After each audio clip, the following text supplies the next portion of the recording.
तो हमारा शास्त्र कहता है हम लोग 5 भाव से भगवान को प्राप्त कर सकते हैं। 5 भाव से। पहला भाव है शांत भाव। हमारे जो ऋषि मुनि पहले से होते थे, या हमारे जो यहाँ पर महाराज जी लोग हैं, या जो ऋषि मुनि लोग होते थे, नारद मुनि हैं, अनेकों अनेक मुनि हैं, उन्होंने शांत भाव से मौन व्रत रखकर भगवान की प्राप्ति की। कोई मंदिर में घंटी और आरती बजाने से भगवान नहीं मिलते हैं। आप किसी स्थान पर एकांत में नेत्र बंद करके भगवान की छवि को अपने हृदय में स्थापित करिए, और एक समय ऐसा आएगा कि भगवान को दर्शन देने आना पड़ेगा।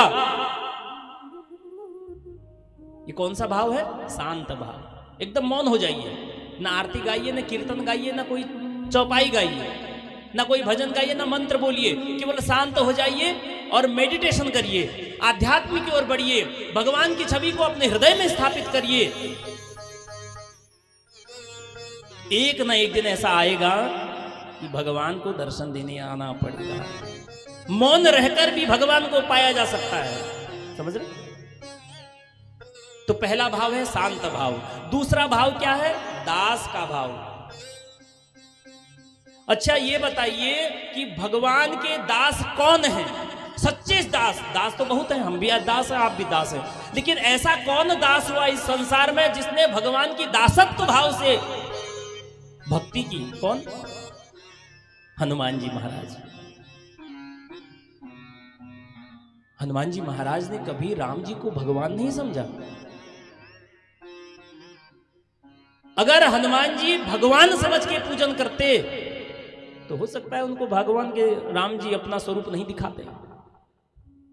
हनुमान जी ने कभी भक्त बनकर उनका पूजन नहीं किया, मित्र बनकर पूजन नहीं किया, दास बन गए। दास का मतलब कि जब पुकारें भगवान तब आ जाएं, ये नहीं।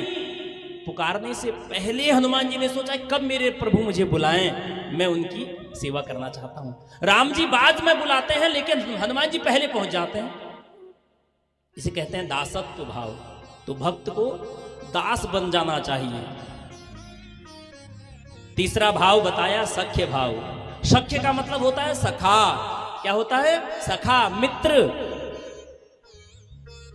जब राम जी महाराज वन में गए हैं ना, तो निषाद राज मिले, वहां उनको सुग्रीव मिले, नल नील मिले।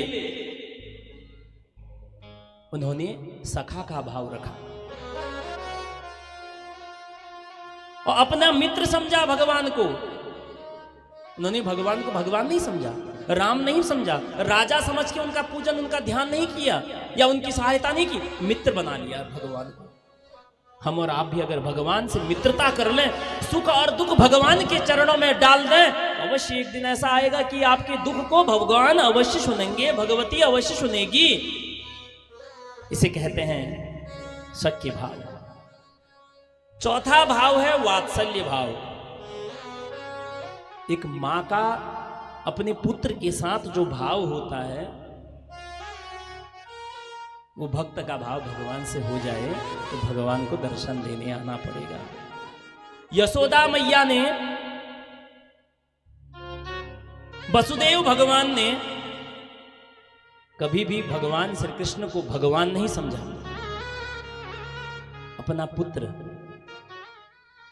अपना दुग्धपान भी कराया। ये सौभाग्य और किसको नहीं मिल सकता।